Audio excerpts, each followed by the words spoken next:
Today, we're diving into a really chilling true crime story out of Karnataka, India.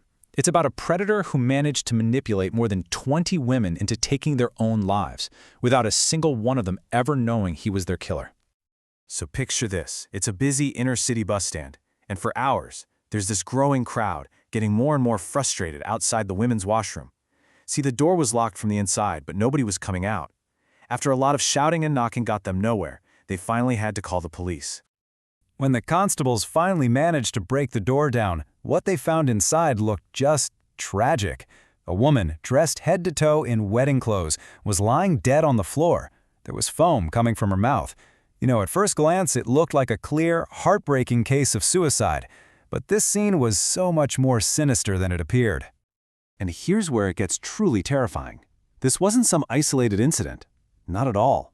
Between 2003 and 2009, over 20 women had been found dead in public washrooms across the state, all in nearly identical circumstances.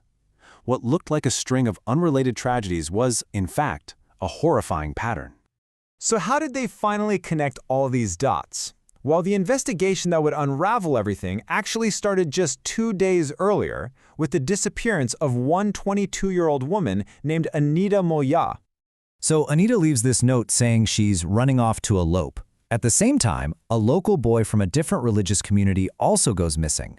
Suddenly, these false rumors about a so-called love jihad, which is a totally baseless conspiracy theory, start flying around and things get so tense they almost lead to riots. But then, the boy surrenders to the police, proving he had nothing to do with it. The real mystery kicked off when Anita's body was identified as the woman in that Hassan bus station washroom, over 100 kilometers from her home. The autopsy came back with a shocking truth. Anita had died from cyanide poisoning. Now, this stuff is a brutally fast-acting poison. It basically just stops your body cells from using oxygen, and death happens within seconds. And that discovery right there raised a huge red flag for the investigators. I mean, think about it. The official story just wasn't adding up at all. If Anita really wanted to end her life, why on earth would she travel that far just to do it in some random bus station bathroom? The whole situation was just bizarre, and it pushed the police to dig a lot deeper into her final days. With really no other leads to go on, investigators turned to the only piece of evidence they had, Anita's phone records. They were hoping to figure out who she was talking to right before she died.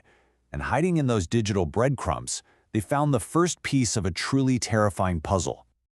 So they see Anita was constantly in touch with a woman named Kaveri. But when they look into Kaveri, it turns out she's been missing for months.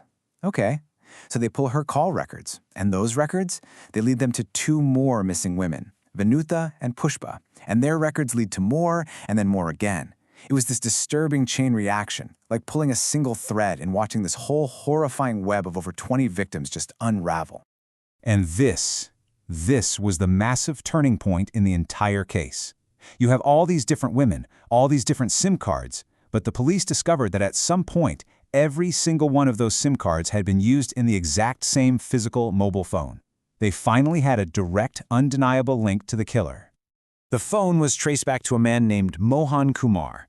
And on the surface, he was the absolute last person you would ever suspect. He was a former primary school teacher, a husband, a father of 2, and he had absolutely no criminal record. He was the definition of a predator hiding in plain sight. Mohan preyed on a very specific type of woman. They were usually from poorer families, and they were often facing this immense social pressure to get married. In parts of India, there's this expectation for the bride's family to pay a huge dowry to the grooms. For families that just don't have the money, this is an impossible burden. It leaves their daughters feeling like a liability, desperate for a way out. Mohan knew this, and he exploited that desperation, their vulnerability, and their deep desire for a loving partner. He built them the perfect fantasy. He promised he'd be a loving husband who didn't believe in the dowry system. He promised them a new life built entirely on love. But the reality was a complete nightmare of robbery, cold-blooded manipulation, and murder, where a pill he called a contraceptive was actually a deadly cyanide capsule. His method was just chillingly precise, and he did it over and over again. He'd pretend to be a government officer who was against dowries, and that's how he'd earn their trust and love. Then he'd convince them to elope, but first he told them to steal all the cash and jewelry from their families for their new life together. He'd take them to a town far away, spend the night with them in a hotel, and the next morning he'd hand them what he called a contraceptive pill. It was cyanide.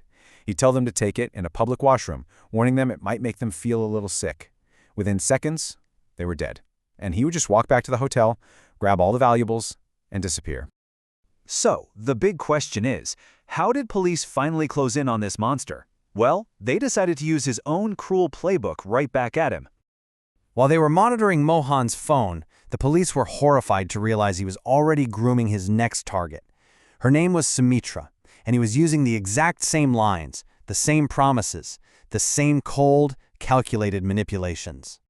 So, investigators rushed to find Sumitra and told her the entire horrifying truth. And even though she was terrified, she bravely agreed to help them. She just kept playing along with Mohan's plan to elope, all while being secretly monitored and protected by the police, leading him straight into their trap. On October 21, 2009, Mohan Kumar showed up at a bus stand to meet Sumitra and was immediately surrounded and arrested. He had cyanide pills right there in his pocket. In 2013, he was sentenced to death. But then in 2017, that sentence was reduced to life in prison, and that's where he is today. The case of Cyanide Mohan is just a horrifying look into the mind of a truly manipulative predator. But it also leaves us with a really difficult question. For a man who so systematically destroyed so many lives and so many families, is a lifetime behind bars truly justice?